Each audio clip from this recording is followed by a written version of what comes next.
Hey friends, welcome back to the Courageous Stylist channel. On today's video, I'm going to be doing a butterfly haircut technique. So if you're familiar with the butterfly haircut, or if you're not, this is going to be perfect for you. The butterfly haircut is more of like a very layered, fun haircut, and I'll insert the picture in here. So if you want to learn some more tips and tricks on how to do this haircut, then stay tuned.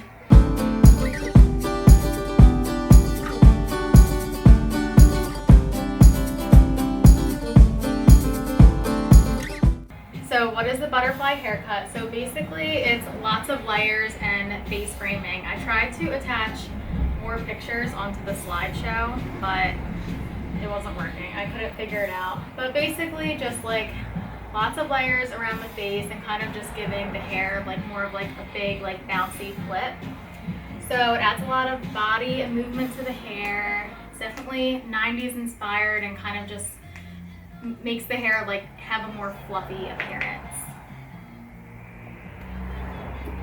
And then the tools that you can use, so on wet hair you can use a razor or scissors, and then on dry hair you can use scissors only. We just don't use any razors on dry hair because it can be damaging on the hair. It can kind of like rip through it and kind of just like make the client feel uncomfortable because it feels like it's being pulled. So, but on that haircut, you can use either tools. And then why a razor? I like to use a razor sometimes depending on the hair texture.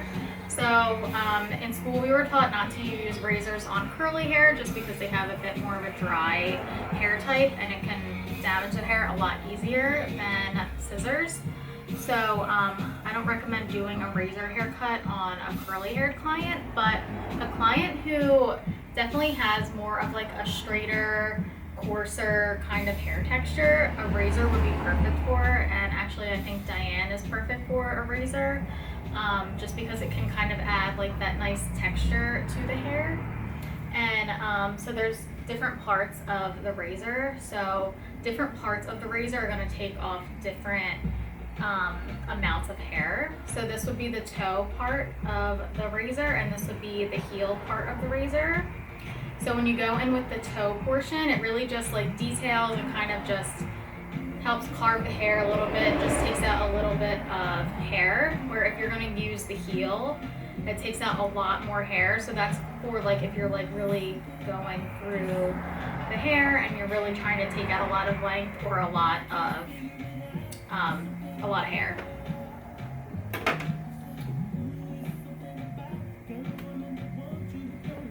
And then choosing one or the other is basically personal preference. It really just depends. Some people like to use razors and some people don't, and vice versa. So I really just go off of what I feel like would be best on the client, and that's kind of how I choose what to use for the haircut that day. And then I definitely like to use a razor if I want to add a ton of layers and a lot of body, because I feel like it really can just get through the haircut a lot faster. And not in a way of like you want to rush through the haircut, it's more so like I feel like it just takes out a lot more and gives you way more layers, where I feel like if you're going in and cutting the layers, it just takes a little bit more time and it just seems more time effective to use a razor. And then yeah, on the butterfly haircut, like some people don't want a lot of layers in the back, so I feel like if they don't want a ton of layers in the back, that's when I would definitely opt for more of a scissor. And then that's the slideshow. So basically now how to do the haircut. Alright, so we just got her all combed and brushed out. So what we're going to do is we are going to take her length up a little bit, and I am going to use the scissors to take her length off. And then after we do that, I'm going to use the razor to add more of her texture, her layers, and her angles. One thing that she said is she doesn't want bangs, so we're not going to do anything that's like too short or anything. She wants to be able to pull her hair back in a ponytail, and that's something that's really important. I'm sorry, I'm talking to the camera. So it's something that's really important to give that proper consultation with your client. I'm going to insert the picture that she showed me that she wanted, and you just really want to make sure you break down the picture with your client, because you want to make sure that everything aligns with what they want. Some people, for the butterfly haircut, they do want a bang that's like at their eyebrow or at their eye. Some people don't, and if you just go in and start cutting it, and then at the end they're like, oh my god, why do I have these really short layers? They're not going to be too happy with you, because it's going to be hard for them to pull it back. So you just want to make sure that you go through with your client, make sure you hear their likes and their dislikes on the picture that they see or the inspo that they want, and kind of just make sure that you guys are on the same page. So we're going to take up her length a little bit, nothing too crazy, and then mostly focus a lot of the layering between like her like jaw area, just so that she can pull it back. So when I have my client all combed out and everything, the way I like to do my subsections is I'll take the comb and lay it on their head, and then basically where it comes off is where you want your front section to be. Another easy trick is the hair pretty much tells you what it wants to do. So if you just push the hair, it's going to naturally part. So it's naturally parting about here, and it's pretty on point with where the comb is leaving her head.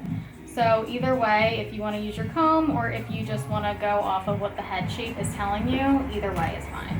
I don't have any styling product in her hair or any detangler, just shampoo and conditioner. Her hair is really silky and smooth, which is really nice, so I got through the tangles really easily. And if you feel like your client has a lot of tangles, then you can go in and use a leave-in conditioner or something beforehand just to get through the hair.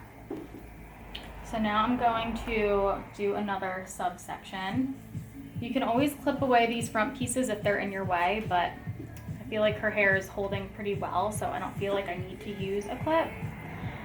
So I'm going to take another subsection that's basically going to be at her occipital bone area, and that's going to be my first section. So I'm just going to take this straight across.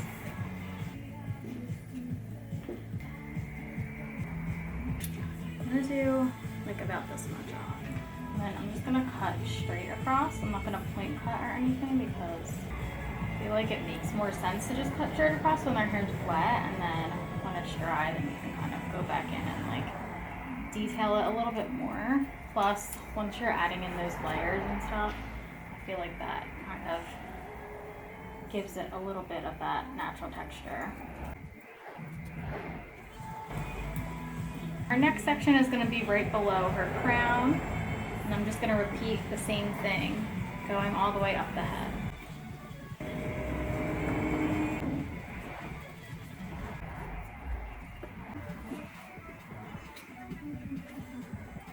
Now, after I get the length established on the butterfly haircut, I like to go in and do the face framing first and do all of that before I go in and do the other layers, just because I feel like it gives the client the opportunity to kind of see how it's starting to form, and then I also feel like I can start to determine where I want the rest of the layers to go, determining how we have the front layers falling. So when you use a razor, you want to make sure that the hair is like more on the wet side versus like damp or dry, just because, as I stated earlier, you want to make sure that you're not going to like be pulling the client's hair, doing any damage. So the front of the hair always dries quicker just because there's less hair, it's more fine and fragile, so just spraying it down before you get started. I have her parted where she always parts. I feel like that makes the most sense. Unless sometimes people flip-flop, but I feel like for the most part people have a pretty standard part, so I feel like it just makes more sense to keep the haircut on line with where they part. So I think we'll start like below the chin, and then I'll kind of hand her the mirror, and then she can take a look, see how she feels. That should be able to get her to tuck it, and then we can always go shorter from there, but I'd rather leave it on the longer side for her, and then we can decide later. So I have my razor out. I'm gonna use the toe portion, so like the front portion, and that's gonna make it easier for me to layer around her face. And then when I determine my section that I'm gonna do in the front, I kind of do the same thing. I'll push the hair around to kind of see like where it separates on its own. And that's kind of where I start the front pieces. So this is gonna be my first section, and then everything else will get blended into that. So I'm basically gonna go in with the front portion, and then I'm just gonna do like little like circles or a motion like that.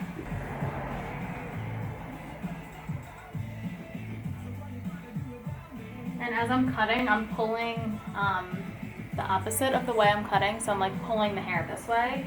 So depending on how you pull and hold the hair will determine a lot of how the angles look. So if you cut this way, it's gonna give you way more like harsh layers, where if you pull this way, it's over directing. So the over direction kind of just makes it look more blended and less layered. So I kind of feel like I always start with that, and then depending on how layered they want to be is if I'll end up kind of like combing back a little bit. And then also keep in mind the wet hair springs up a little bit, so it may end up looking a little bit shorter.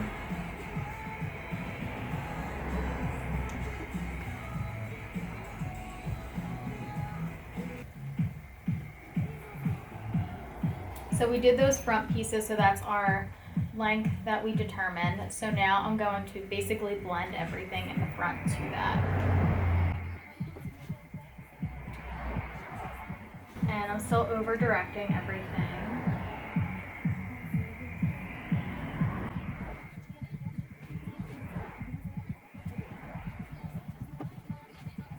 We basically have the layers on this side all done.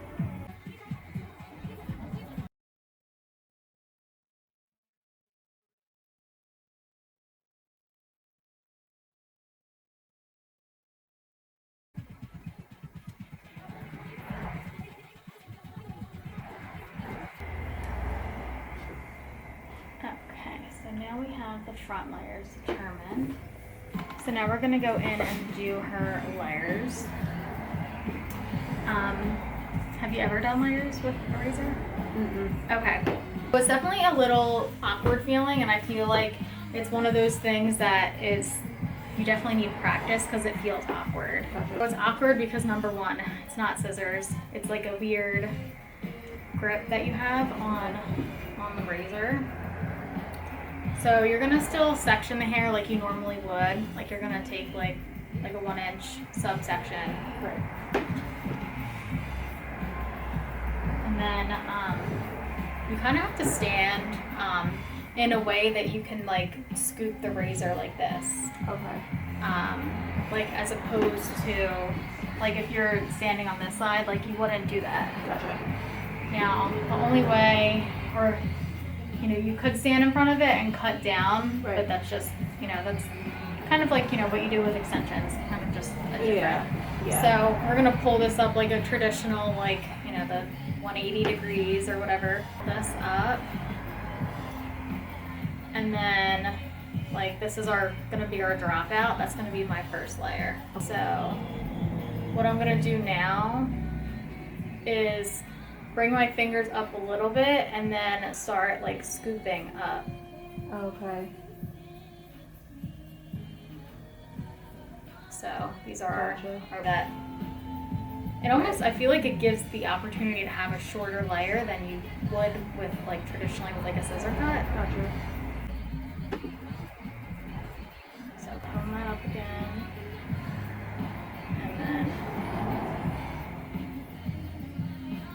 And then I'm kind of like pulling directing it forward, just because it kind of the over direction definitely gives it more of like a seamless layer as opposed to it being like harsh.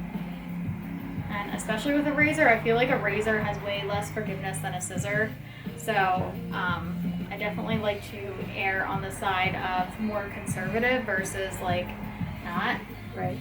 Because you can always go in when it's dry and make any adjustments. And you're still using the front of the razor? The toe of the razor, right? Yeah, pretty much, yeah. Yeah, just because I feel like that, like it's way more controlled. If I were to go in and like cut her length, Yeah. I would be like going like that. Gotcha. And that takes off way more hair.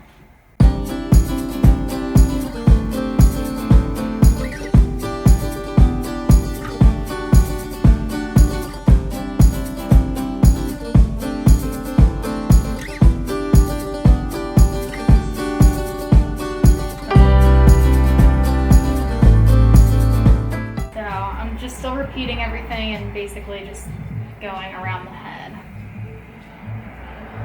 The layers are going to be a little bit different once we get to the front because we already cut a lot of the face framing.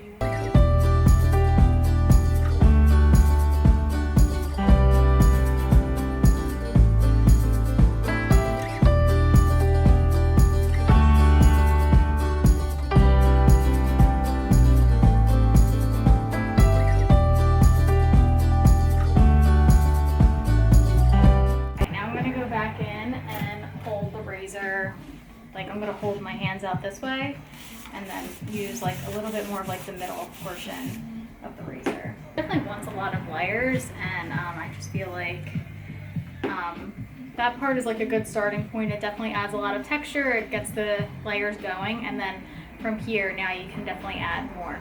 So kind of holding it and like the way you're gonna use the middle more, like that kind of takes like bulk out also? Yeah. Okay. Yep. So we're gonna hold this straight out and still like leaving a dropout of length.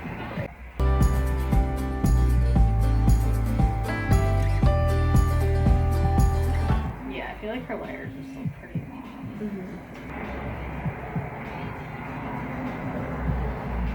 And then I'm just like combing it towards myself.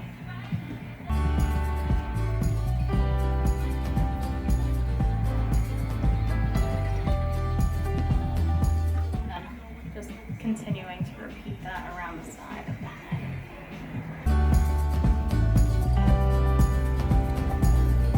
Like if you were to like take it and like go down, that would take out a ton of hair. So, because razors definitely can take out a ton of hair. So that's why I'm like basically elevating it and making sure to like leave length out.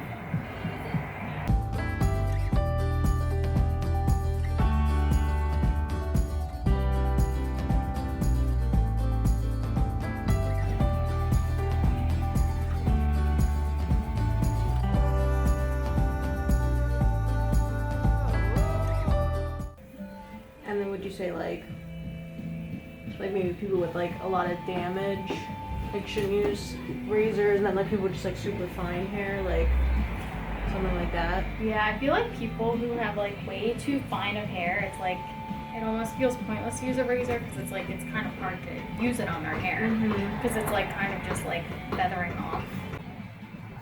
For her blow dry, I'm going to go in with the Lanza Bounce Up Spray and the Lanza Design Foam. This is going to give her hair a ton of body, and it's going to make it have that nice fluffy hair texture.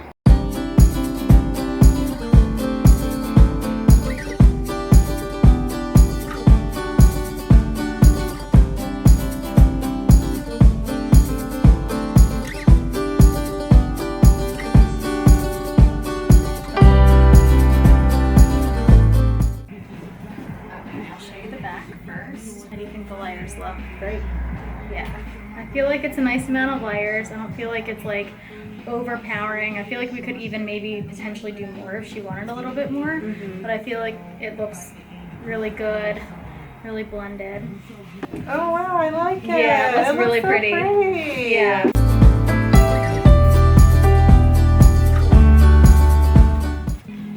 All right. We are all done with the haircut.